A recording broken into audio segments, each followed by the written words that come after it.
Everyone has a bright light inside of them that deserves to be seen by the world. That's why it's time to shine the light on the extraordinary who are accomplishing phenomenal things. This is the Shine Out Loud Show with Lillian Ogbogo.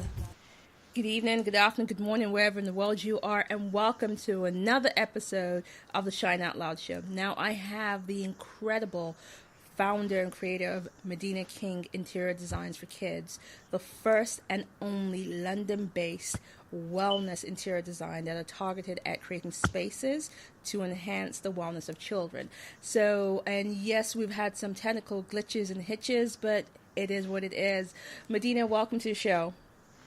Thank you, Lillian. Thanks for having me. You are so welcome. Now, let's jump in because you are a very phenomenal woman. You are an interior designer, but also an accomplished artist. So my first question is, how did you go from enforced bed rest to launching your design business? Okay, well, the design business was launched before enforced bed rest. I was doing that alongside, as a side hustle alongside my full/part-time job. So at the time, when I started the business, I was actually working in retail on the shop floor, okay. And I was just bored out of my head. So I was working on my business plan every day when I went home, and then I started planning the website, all of these other things while I was there because there was just nothing else to do. And then I left there and started doing night shifts at a hostel, thinking that, okay, I can run the business part-time while doing the night shifts and the 12-hour shifts. So I did that for a while doing the business on the side. And then when I fell pregnant, that's when I was told that I needed to rest and be in bed. So that's how, and when I was pregnant, I spent most of the time on the sofa. So the first 3 months was on the sofa, just trying to deal with nausea. And then at the 4th month, when I was into the second trimester, I then contacted a client that reached out to me before I realized that I was pregnant and said, look, I'm due in August. I'd love to complete your project before then, so can we start? And then that just got her moving. And then we actually completed the project in July, just before I gave birth in August, and she was really happy with it. And ever since then, I would say that MK Kids Interiors just has been booming. Oh, wow. So baby brought in some extra motivation and also gave deadline to your first major client. Definitely. Although when in the first trimester, I was actually ready to give up on the business because I had a mentor and I said, look, I don't want to continue because I treated the business as though it was a baby. So it was my baby. And I said, no, I can't do this anymore. I need to really, I need to focus and find a real job and do real things. I got really scared. You panic when you fall pregnant. You panic about lots of different things, and for me, that was a panic. But baby did definitely bring blessings and extra projects. Awesome. So when you think of interior design space, and you think of people going into the business of interior design, you don't normally hear about people creating design for children. So why did you choose interior design for children as your core area? I chose to do interior design for children because I'm a child at heart. I also love color. I love color and textures. Textiles was my thing. Okay. And I realized at the time when I was looking into niching or looking into, I had always had a passion for interior design, but I knew that I'm in England and most British people don't really like color. They like the monochromes and the magnolias. Not so much magnolia now, but that was a thing way back. But it definitely was the greys and the neutral colors, and that's not something that I was really too keen on. So I realized, oh wow, I could possibly design for children. And at the before I came to the conclusion of children's interiors, a friend of mine asked me to do her child's room, and that was like the first room that I did. But I wasn't labeled MK Kids Interiors at the time. Right. I just did the room, and then I realized, oh, I really enjoy this, and this could be a thing.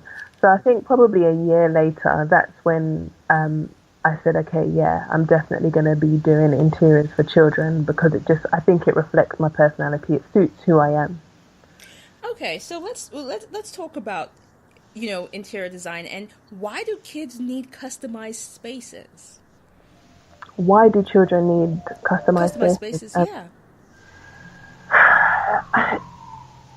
Every room where we live, it needs to be customized for us.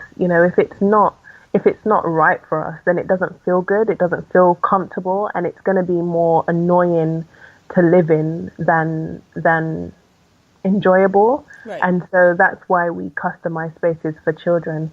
I actually treat children like adults when I'm designing. I want the best for them.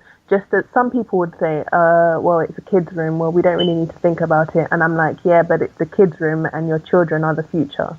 So I do believe in investing in children. So hence the reason why we customize their spaces to make it more comfortable for them and livable for them. Okay. All right. So you know what? I think, and I do believe that, yes, customized spaces are needed. So if it's needed for the adults, it should be needed for the little ones. Oh, And definitely. and there's a question around when you look at, why we need the spaces, and we're talking about well-being, and you being London's only children's well-being interior designer. How do you marry the wellness and the interior design? So the wellness actually came more recently, and it's something that I noticed from before. I noticed that every room that I designed for a child, it would change their life in some way, and for me, that spoke volumes. One of the things was that I designed a room for a boy. I think he was 3 at the time, and he was still sleeping with his parents. And so he had a room, but he didn't like it. And Right. to be honest, when I stepped into the room, I was like, oh my goodness, it's dark, it's dingy, it's like all of these old brown furniture, like we need to do something. And it had like two beds, and there was no space for him to play. So when I went into that room, I decided, look, we need to create a space for him to play. We need to move those beds, and we put a trundle bed in, so he had a pull-out bed underneath. Okay.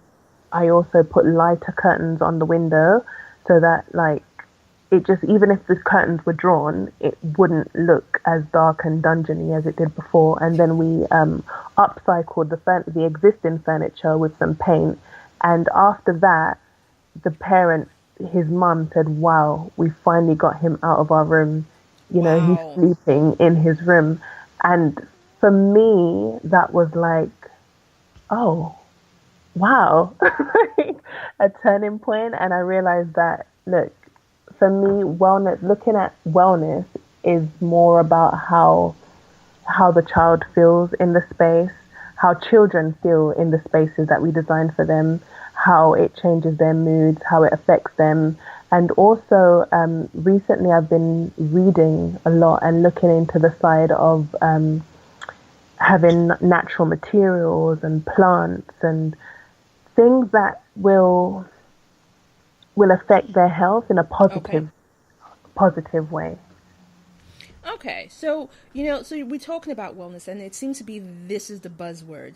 And so for parents who are just kind of dipping their toes into this area before they launch into a full bedroom design, what are the everyday tips a parent can do to bring that element of wellness to their children's bedroom?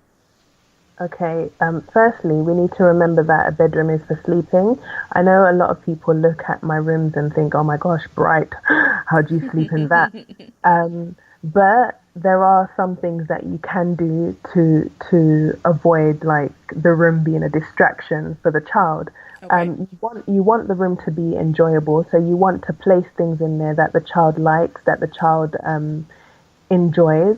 But then you also need to look at lighting, what type of lighting and how you block the light out of the room. So we always install blackout blinds or curtains so that when they're sleeping at night, they can actually have a good night's rest without the lights from outside interrupting them. Okay. You also need to just ensure that like it's cozy and it's warm. So if you have hard floors, maybe put down a rug. Those are the two elements that I can think of. Also trying to minimize noise. So if you do have a rug, then you're less likely to hear the noise on the floors. Those are the things that I can think about now in terms of the first things that you think about when designing a space for a child. All right, awesome. Now, I have this question, and because you're dealing with parents and, and they're precious little ones, how do you work with over opinionated and bearing clients? Oh, I'm currently working with one now. Okay, so we'll move on, and just so we won't talk about it. But no, I'm okay to collaborate. I think it's good that it's good when you have terms and conditions in place. That's really important to have so that you can actually refer to these terms and conditions.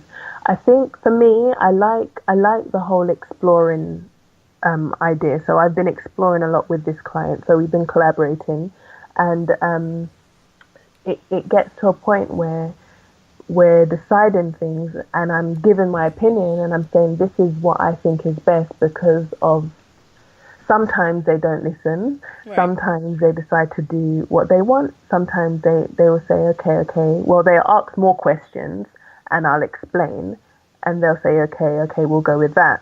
But then sometimes they want to do what they want to do. In that case, it will cost. It really does end up costing. So we've recently done a room where the client said she wanted cold grey, and I said it's not advisable to have cold grey in a bedroom. You want a warmer grey, Right. as opposed to cold grey. And she decided, no, I want the cold grey. And cold greys have blue undertones, so they Right. look more blue than brown or red. Yeah. Then once the paint was going on, she was like, no, this looks blue. I don't want it. Let's change it.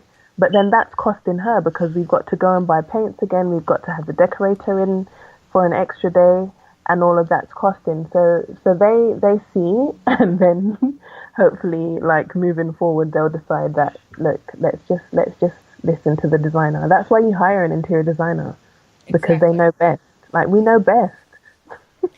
There's a saying that says, if you won't listen, you will fail. So I guess them feeling by their pocket is they get to learn. Definitely. Okay, so let's jump into this because we're talking about you being what I call, has been tagged as first, only, and different. How do you deal with that? Being known that you're the first and only, and also very different in this industry that you're in. Okay, I must correct you. I'm not the first interior designer for children, and not the only one either. However, I do believe that I am quite unique in terms of my approach and for the fact that I do design bespoke rooms. So my background is more interior architecture based.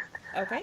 So when we were studying, we did look at, we did learn about walls and RSJs and stud walls, and we understand that side of things. So I'm not just a decorator, which makes it different. I don't just buy furniture and put into your room. I actually provide a full interior design service where we plan the space, we zone the space. We can actually even build and design and build furniture to fit the space. Wow. So it's not just about, oh yeah, let's order this online and plonk it there. And no, it's a bit more deep. And one of my customers actually said, oh, how do you know that all the furniture is going to fit and it's not going to just overpower the room? And I said, well, that's because we do floor planning. We've done a floor plan. It works on the floor plan, and it should be fine. it will be fine. I'm quite confident that it will be. And some people don't offer that. Some designers don't offer that full to scale floor plan. Okay. But you are London's first, well, let me rephrase that, only London-based interior designer for wellness designer for children. Yes, wellness Okay. designer for children, definitely. Yes. Yes. So that makes you a first and only. Okay. Woman, you are going to own that title. Okay. Yes, I am. I am London's first wellness children's interior designer. I am. Yes, Thank yes, you you. are. And it should be something you know, I mean, it's something that, in fact, when I heard about you, I looked at what you did and I was like, it had me gobsmacked because Uh, seriously, it did. It did. You know, when we think of interior designers, when we think of interior design, we think, you know, if we turn on our TV, we have a particular type. It's the middle class white man and woman who are our interior designers, especially in the UK. yes. Mm. So, my question is, how do you navigate that space authentically as yourself without having to give up part of what makes you unique? Wow. It takes years, and it has taken years, and it's still something that I battle with. Being an only black child interior designer in a space where it is white middle class, older people. I was told by I saw her as a mentor. I worked with her. She's an interior stylist. But she actually said, look, you know, basically you're not the ideal look for an interior designer. Oh, okay. It is a white, middle class, you know, mid 40s upwards, industry. And it's going to take a while for you to even get in. And she was saying that, look, it's probably even best if you stick to styling, because styling is a bit more like open. But I always had a passion for interior design, and I knew that's what I wanted to do. Before I chose to study interior design, I didn't think that it was like that. I didn't even think about that until I came into the industry. She also told me that I need to fake it to make it, which never ever rested with me. Like, I'm just, what you see is what you get with me, and it's been a downfall, but it's also been a positive thing, because then people know what to expect with me. When I say a downfall, it means that I guess it's not put me in places, like it's not given me jobs that I've wanted, because I've not been able to pretend to be the part. I've just been me. I'm still navigating my way through, but I have actually I'm quite proud that I've broken the glass ceiling that was there. And I am now an interior designer, and I'm not your typical English British interior designer. Okay, you know what? I just have to say yes. Well done. Well done for Thank you so much. It's been a struggle, and it continue. It is. It's a continuous struggle, but I am. Yeah, it's possible. It's possible. So, you know what? And it's true, because you're living proof that it is possible. So, in your opinion, how do more black men and women break into the industry? What steps should they take first? I feel like finding a niche is very important. So it's important to find your niche and to work on that niche. So for me, I found that children's interiors was going to be my niche. So I worked on that niche, and you just keep working, just keep pushing, keep doing you, and just be you, be real. Don't try and pretend to be what you're not. Don't try and pretend to be English and you're so not. Like, just be you, be real, and keep pressing on. It takes time, perseverance, but in the end, like, great things will happen. And there are like, it's happening already. There's Yinka Ilori, Okay. like he's quite good with what he's doing and breaking boundaries, and he's always in lots of different publications. Um, oh, yeah, names. Yeah, I'm not really good with names. There's another lady that does like these lampshades and cushions in like African Oh, Krista. Her name is yes, I Krista. know her stuff on Insta. Her stuff is beautiful. Yeah, so like these people are actually doing things, and there are other creative black creatives. There's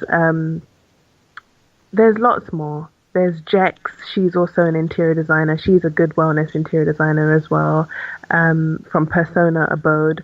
And there's Ordella Fenton. She's also a black interior designer. So it's just about like owning your space, finding your niche, and continuing to work at it.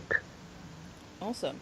Okay, so when we're looking at, the process, we're going to go a bit more. So when you're looking at your process, when you decide to design a space, what's your process like? The process of designing. So I actually do have a questionnaire that I send out to clients, and they decide. Well, they fill the questionnaire. They let me know what they want, and after that, we meet. We have a consultation. At the consultation, I take measurements. Well, get to know them, what they want. They get to know me. I take measurements and pictures of the spaces that we're going to be designing. And then once they decide that they want to work with us, we start designing. So we do the floor plan first. Along with the floor plan, while I'm doing the floor plan, I have like fabrics that I'm looking at, colors that I want in the space. So I'm usually doing that side by side.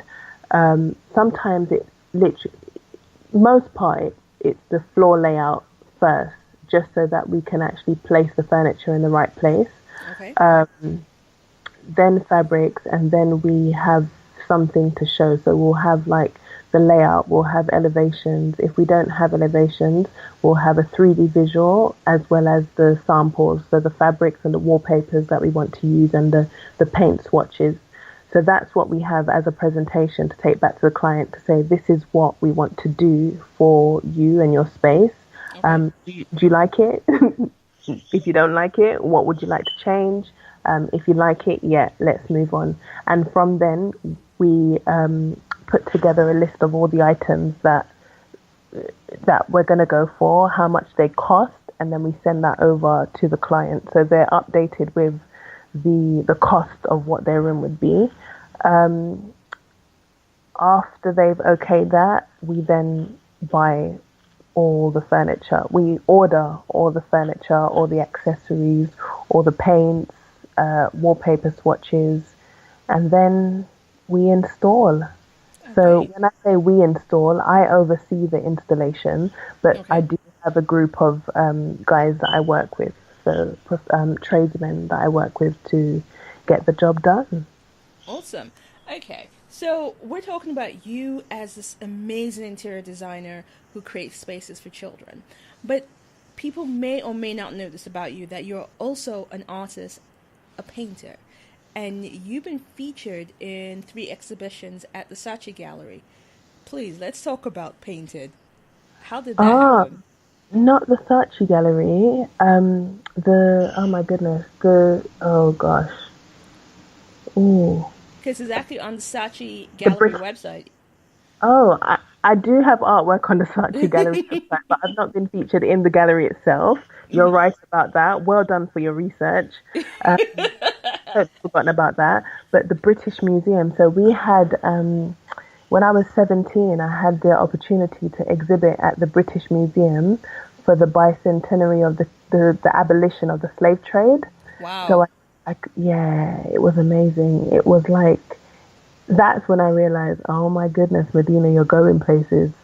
So I had to create a few pieces of artwork based from the story of the book, the Black Jacobins. So the Okay. Black Jacobins, it's not, it's fictional, but it's fiction based on a few real stories. Okay. It's weird, yeah. So it's things that happened, like the essence of it, things that happened to us as Black people back in slavery days and before that. But then the book just it highlights different things. So, for example, there's one painting that I did with this guy being tied to a tree. He was hung on a tree and he was being lit from beneath. So they set a fire underneath him, and then you have a crowd of white people watching, and he's just burning naked. So it's like you've stripped him naked, he's hung on a tree, and everyone's just watching and looking. There's that one. Then I looked at, because my background is Jamaican, so my grandparents are Jamaican, and when I spent the first 10 years of my life in Jamaica, and we learned about the national heroes, and so I did a painting of Sam Sharp, Nanny of the Maroons, and I think Paul Bogle. These are national heroes. Nanny of the Maroons was like, I think most people do know about Nanny, and she was like a freedom fighter for the slaves in Jamaica, and she was a rebel. And through her, lots of slaves were like hidden up in the hills, and they couldn't, the white slave masters, they couldn't really get to them. So yeah, so there are a few different pieces that I did for that exhibition, and that was the first time. The other exhibition was when I went back to, after doing my degree, I was looking for jobs in interior design, and I couldn't get anything in interior design. And I thought, you know what, let me go back to Jamaica to see what's there, what's on offer.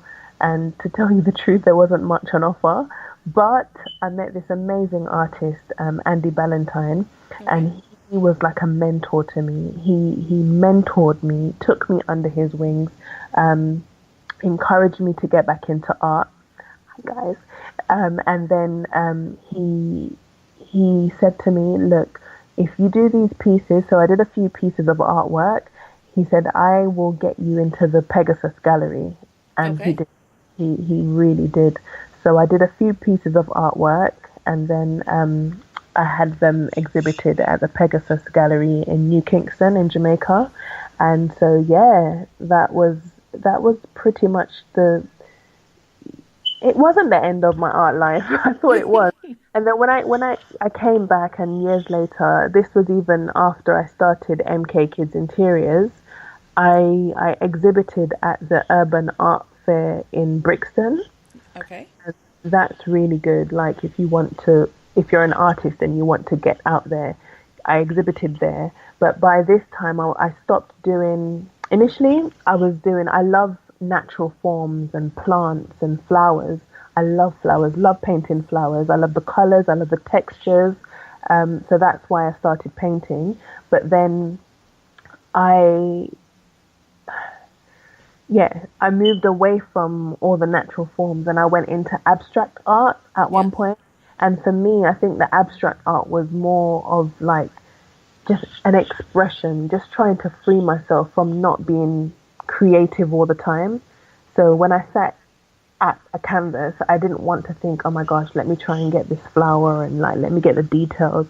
I just wanted to paint freely, and so I did a few pieces of abstract art, and those were the ones that I exhibited at the Urban Art Fair, and also a cafe, in two cafes under the chain Harrison Hall. Okay. Yeah. So yeah. Awesome. All right, so let's I have to research it, and when I saw your art, I was really intrigued. So thank you for sharing that.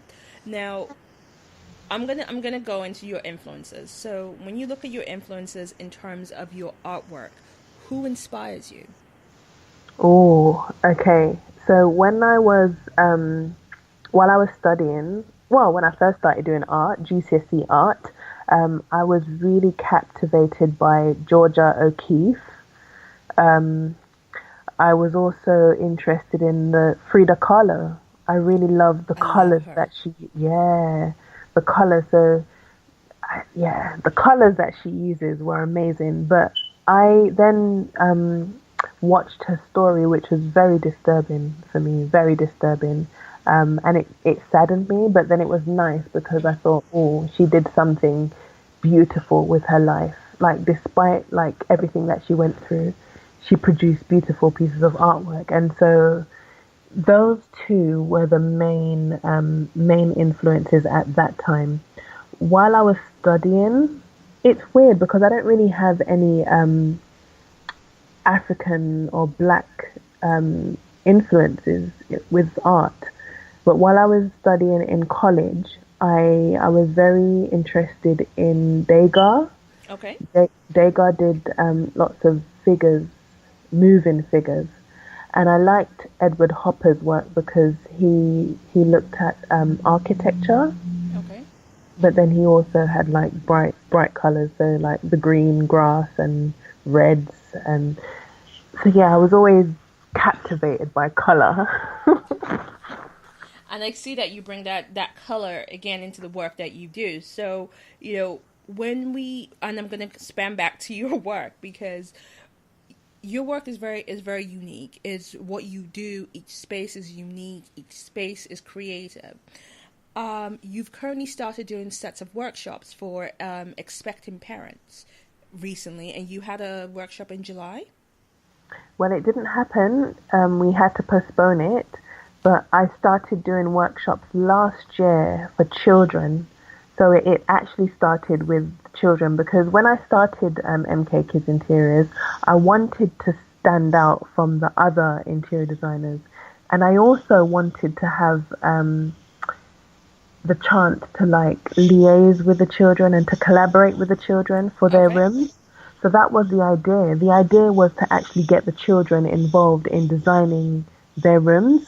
And it didn't quite work out like that with the projects that I was working on because most people are like, they had their children in childcare or the children aren't there. And then the children do have a few opinions, but then I've realized that I just need to design based on the things that they like. So that's what I do. So when I started also when I was on bed rest, just before I had the baby, I started making felt ball garlands, and those were a hit. Like every week I was here, ka-ching, ka-ching, ka-ching. They were just selling out. Yeah. And after I think a year of making them, I said, I'd love to teach children how to make these garlands because it's really simple. So that's what I did. I just started going around to the local cafes near me and teaching children how to make garlands. But I've always wanted to give children more. I've taught children in the past.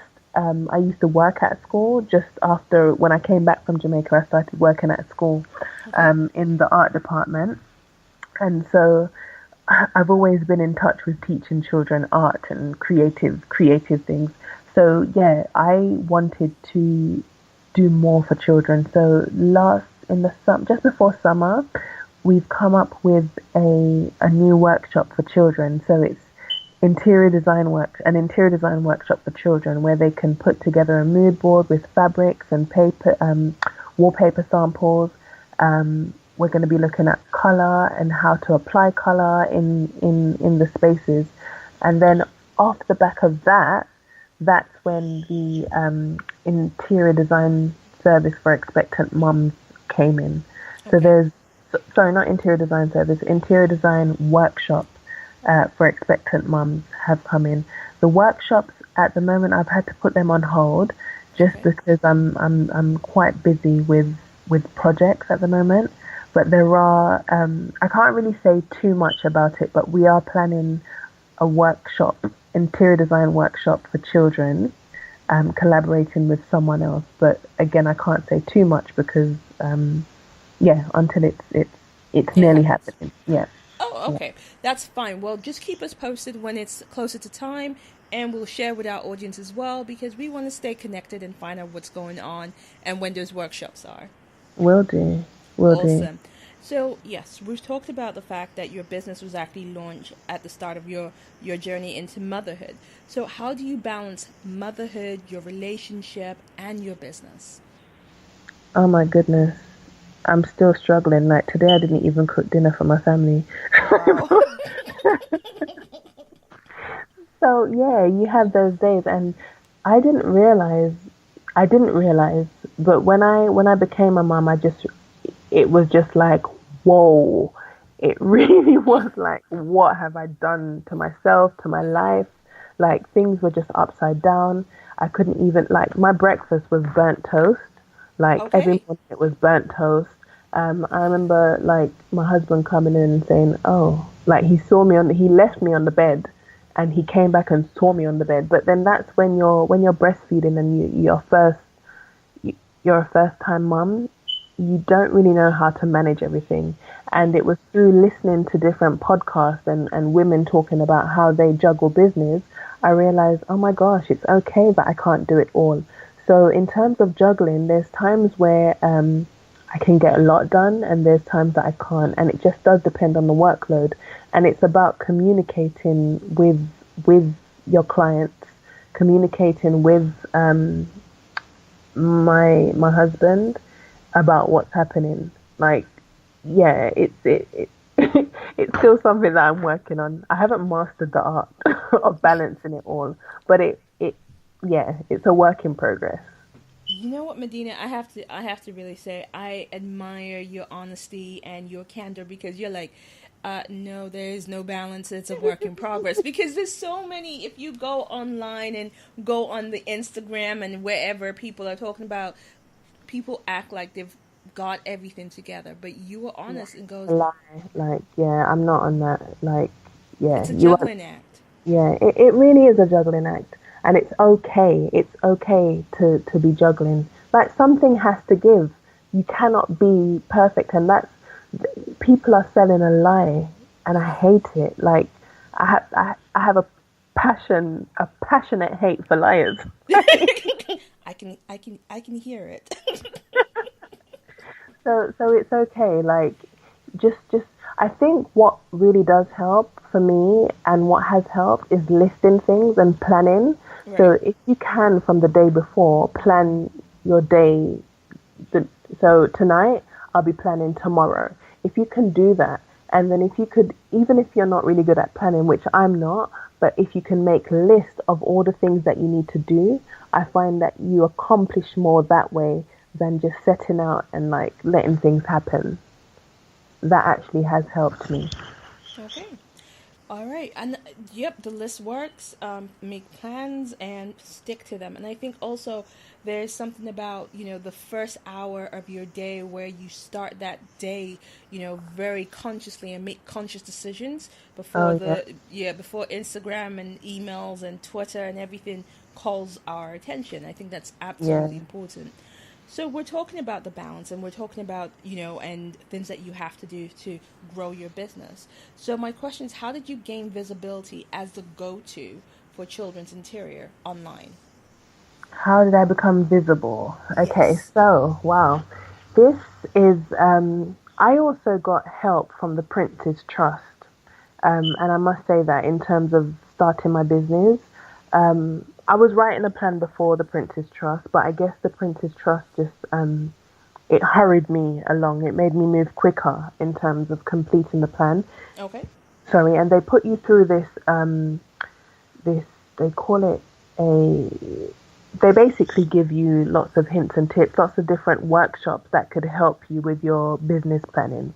After that, after you have your business plan, they tell you that you need to pitch the idea. So they try and do it like Dragon's Den, where you pitch your idea to, a group of a panel of Okay. experts, and then they decide whether you can get funding from the Prince's Trust or if if if they won't give you funding. Right. When I went to pitch my idea, they said that they're not going to give me funding because I am working, so I can fund the project through working, but they will give me a mentor. So they gave me a mentor, and even after the mentor, they had this workshop on SEO, search Okay. engine optimization, and I'm telling you, that's what changed the business after that workshop and the workshops on search and SEO and Mm-hmm. implementing the things that I learned on there. That changed my business drastically. And Awesome. yeah, you need a website. You need to optimize your website. and you need to have a niche. I think the fact that I have a niche helps, and then SEO. So that's like blogging, that's being active on social media. It's just being everywhere.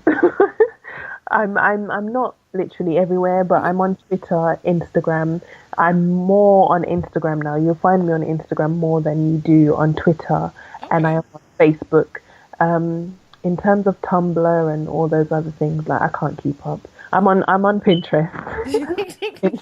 Yeah, after a while, it gets too much. But I think you're so right about having the core ones that you know where your people are and actually being visible on there. Yeah, and I love Instagram because people actually interact with me more than anywhere else. And for me, I'm a visual person, so it's great. I see beautiful things and I like talking about beautiful things. And it's really nice now because you can literally just talk to people like I'm doing live right now. And yeah, people are just listening. Awesome. That's really awesome. So, and hi to all the Instagram folks who were listening. Now, when you started, how did you work through or move past your imposter syndrome? Oh, wow. Because this imposter syndrome, it was literally just, where did you read that? Where did you read that? You've done some serious research on me. Whoa! Wait, you just thought I was going to just rock up a couple of questions? You know what? Like, the imposter syndrome, it's so real. And I don't even remember how I got over it or if I've gotten over it. And it comes and goes. It actually comes and goes. So last year I was feeling like giving up, like totally giving up. And a few people on Instagram, a few people that I've met, they're looking at me and where the business is now, and they're saying, wow, like imagine if you did give up last year. You know, it comes through constant rejection. Oh, yeah. And then I guess not being affirmed or not being noticed. But then sometimes you just have to take a step back and look at where you begun, look at where you are now, and that simply looking at that can help. For me, I do pray. I do believe in prayer, and Right. I do believe that prayer changes things. And for me, that was my turning point early this year when I said, "Look, God, I'm ready to give up." And I was literally ready to give up and just go and look for a full-time job. And I said, "Look, can you tell me if I need to give up on the business or continue?" Because nothing wasn't happening. Like, people would call and then they wouldn't be interested, and then they'll just have me just like stringing me on, and Right. that as well. So if you realize that people aren't really taking you serious, just cut them off. Cut them off. You don't need to deal with that because then that can affect you. So that cutting them off and just moving on and doing the things that will better your business, increase. It's just weird. Just cut off negativity and focus on positive things, and that could help imposter syndrome. So yeah, I was actually talking about praying and fasting. So I decided to pray and fast and ask God, like, what do I do with my business?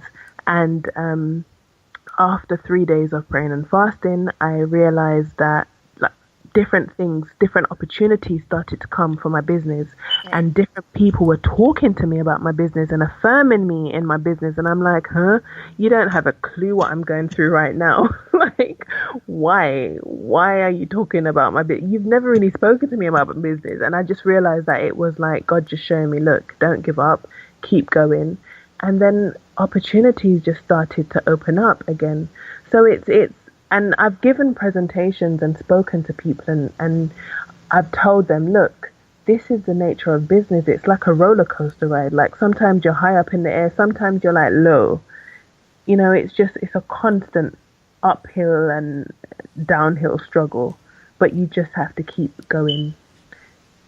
You know what? I'm in awe of your honesty, because when I heard about, when we're doing the research and looked about the imposter syndrome, that is something that strikes a chord with me, because a lot of us as women suffer it on a day-to-day basis, Yeah, and it's real, and it's dangerous, and it's insidious, and it can eat away at your confidence and your it abilities. can. It can.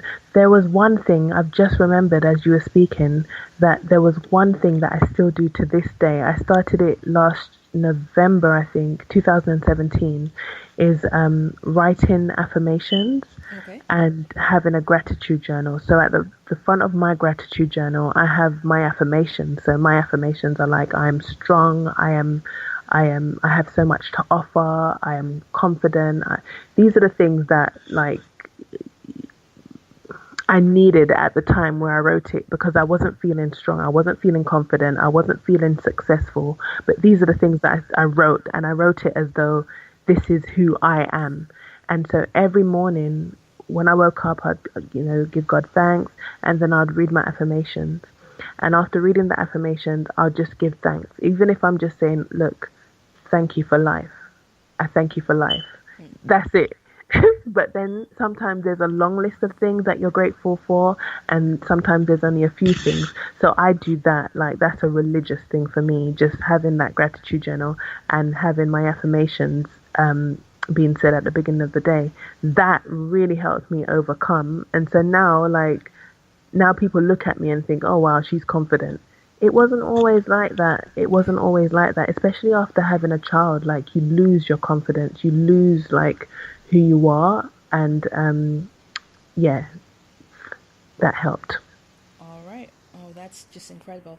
And yes, I think you need to remind people about that, and constantly, especially the gratitude journal.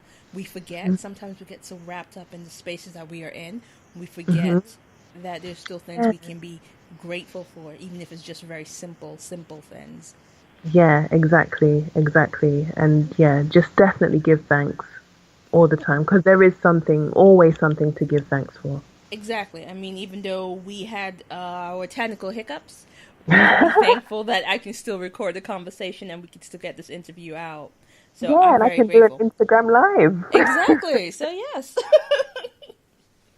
All right. So, let me ask, what are you currently reading, or what was the last book you read?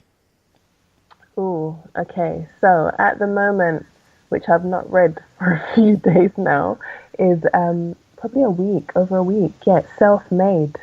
Okay. Self-Made by Byron Cole and Bianca Miller Cole. Okay. Bianca, she was the a runner-up, I think, on The Apprentice. Yes. And yeah, her and her husband, they wrote a book, Self-Made. And I am in the middle of that book at the moment. I'm also reading, I'm terrible because I'm reading like three books at once. Nothing wrong there. I'm also reading a book by Lily Bernheimer. She's talking about like our natural, the shaping of us. That's what it's called. The shaping of us.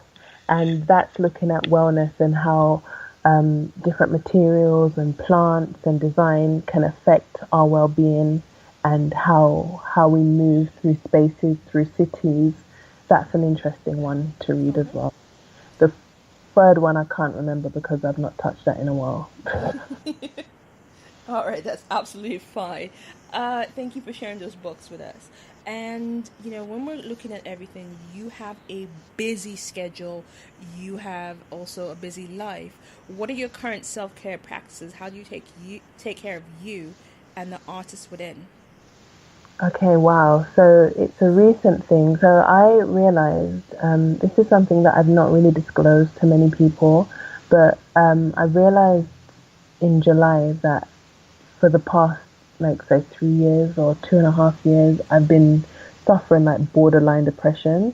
I don't know if Oh, it's wow. postnatal, but it's like it's low. The only thing that kept me like going was my business and selling garlands, hearing the kaching on Etsy, and working on projects. those are the two things that kept me. Oh my gosh, remind me of the question. I'm gonna That's fine. We were talking about self-care practices and how you self care. take care of you, but I think this topic is actually very important because I think we'll come back to this question. You've opened up something about, you know, So suffering what? borderline depression. Yeah, when I realized that, I remember going to. I remember saying, "Oh my gosh, I need to start living again. I need to start doing the things that I used to do before." And so I went out for my friend's birthday. She had us all dressed up and dolled up, and for me, that was amazing. It was like, I need to do this more often. And then I saw a women's retreat from our church. I saw a women's retreat like weekend, and I said, look, I'm going on that. I don't care. Like, look, as soon as I saw it, I said, look, you're gonna look after Eliana now for the weekend while I'm away. I'm going away on this trip because I need it. So it was like a spa hotel that we went to, and also and then I went camping. For me, I love the outdoors. I like doing new things. I love experiences. Okay. So that's what I do to get back in touch with me. I love going to exhibitions and art fairs, and that's my thing. In terms of self-care, I love pedicures and manicures. um, those are the two things that I will spend money to do those things just because it's like I get pampered. I get pampered and it feels good, and then I look good. I have nice nails after.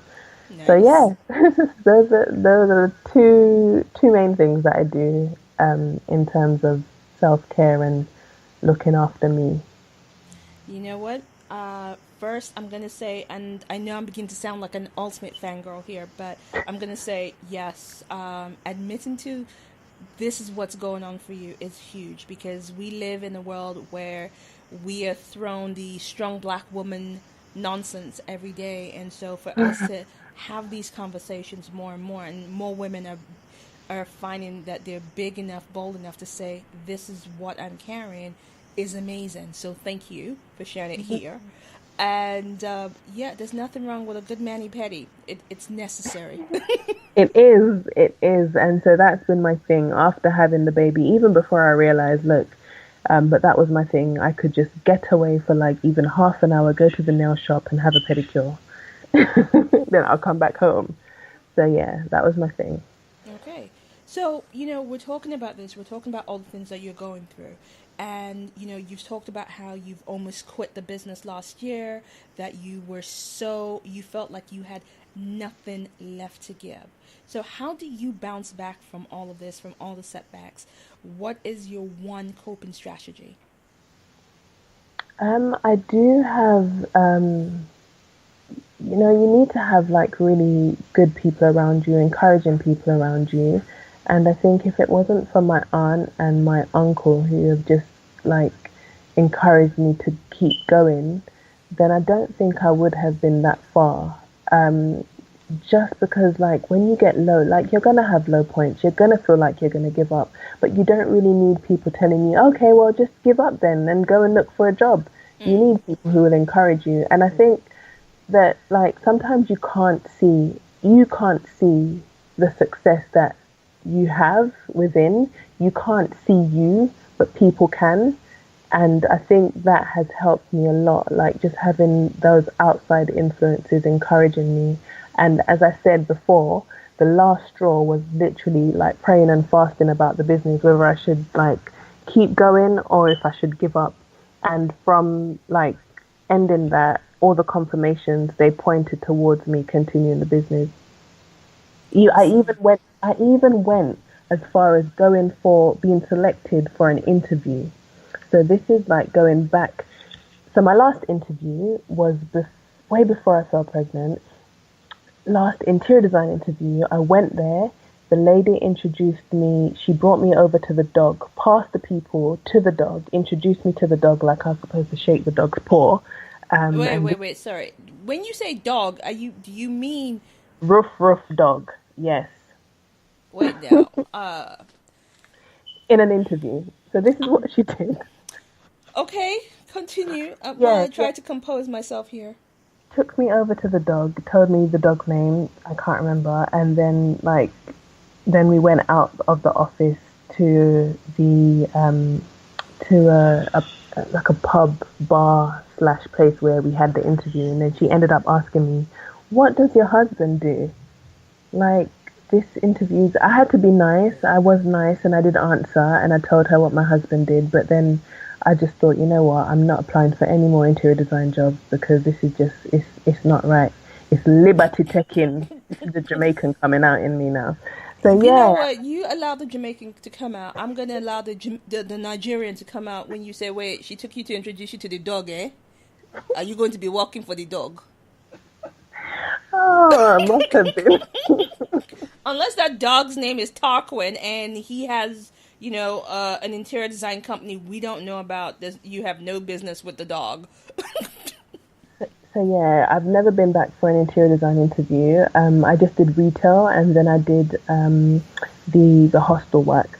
Then when this year, after praying and fasting, an opportunity for a job came up, and I was like, yes, I'm gonna get this job because it was a company. It was actually a company that I've been admiring for a while. Tried to apply for a very long time since 2011.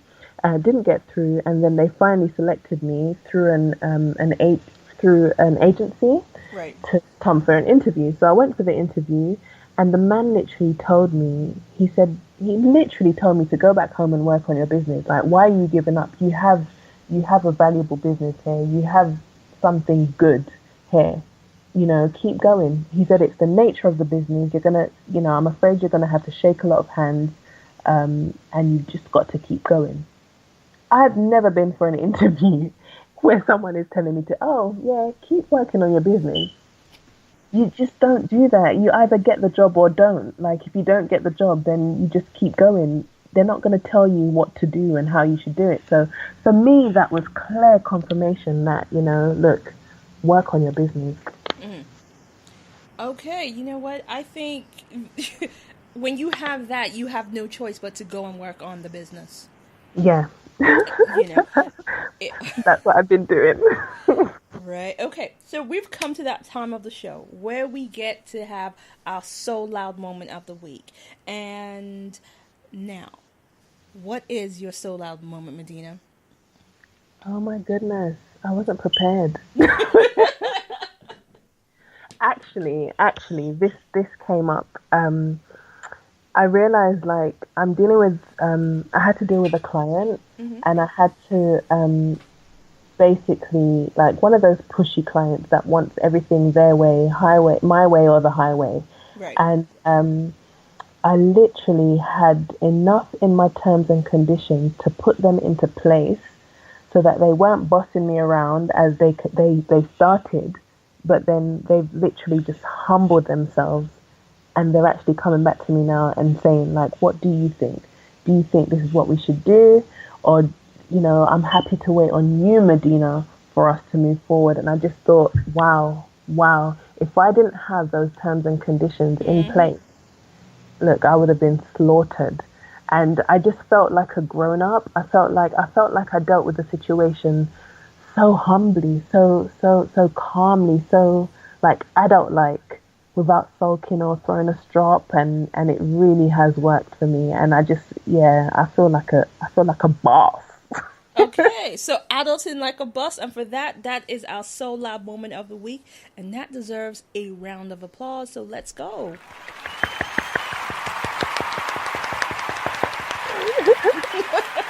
Yay! Oh, excellent. Okay, so what are the next projects coming for MK Kids? What's coming next? Okay, so at the moment, as we're speaking, I'm working on 2 nurseries and a unisex room. Okay. And I am looking into going into healthcare. So I'd love to go into designing hospital waiting rooms for children. I'd love to go into designing nurseries, more public spaces for children. So that's the next step. That's where I want to take MK Kids Interiors. so that we could be designing amazing spaces for many children to enjoy. Wow. Okay. That is actually quite amazing, and I'm looking forward to seeing those spaces, especially spaces for children in hospitals. Because sometimes if you go into those spaces, you're like, I'm not a child, but this is kind of disgusting. Exactly, and we don't want that. We want the journey and the experience for. Do you know it's horrible? It's horrible when you're sick and you're feeling so low and you're having to deal with like your surroundings that's like, oh my days, should I even sit here? Can I sit here? Or you've got all these like just rubbish on the wall to look at. Nothing great, nothing to make you smile, nothing to make you happy. And I think wellness design is definitely important in hospitals, especially when you have sick children. You want it to be fun for them. You don't want your child crying because they have to go to the hospital or they have to go and visit doctors. You want them to be like, yeah, let's go, mom, let's go, dad. So yeah, that's the aim for taking it into healthcare. Awesome. Okay, so I think my last question is, how can people reach you? Oh, you can find me on at www.mkkidsinteriors.com. I am MK Kids Interiors on Instagram, on Facebook, on Twitter. On the website, there's a contact me button. There's a contact form. You can fill that out. Even if you want to DM me on Instagram, I'm there. But if you're really serious, please email me because sometimes I miss those. But yeah, please reach out. All right, awesome. And also, how can people buy your art? Because you do create them. Oh wow. Oh my goodness. I have stopped listing my artwork. I do have a website and you can buy it on the website. But then if you are interested in art pieces, like you can actually commission me to do art pieces. And I think that would be just emailing me at info@mkkidsinteriors.com and we can speak about it then. Okay. Yeah, I think that's the easiest way because I actually don't have anything online. Like, well, you say on the Saatchi, but I forgot how to even log into that. Well, girl, you should go up there because it's listed as you have pieces up there. But yeah, nice. All right, you know what? I cannot thank you enough for being on the show today. And despite and in spite of our little tech hiccups, it's been an absolute privilege and a pleasure to interview you.